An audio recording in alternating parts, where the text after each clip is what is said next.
Santa Claus is coming to town.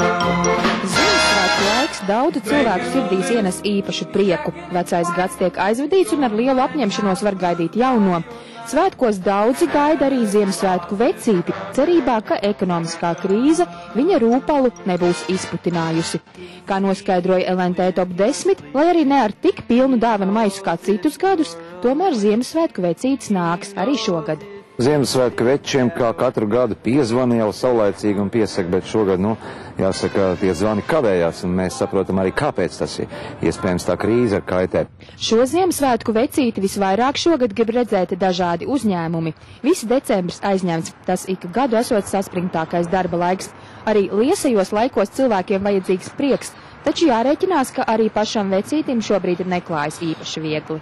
Tagad es nāku varbūt bez maisa iekšā pie pieaugušiem un pajokoju, ka man maisa nav, jo ir krīze.